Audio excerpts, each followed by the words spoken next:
In recent years, because of human activities, nature's temper has become changeable.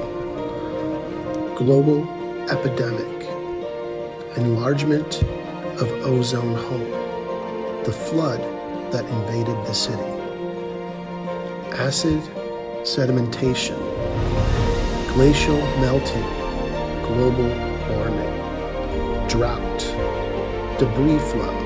When nature really disintegrates, where should human beings go?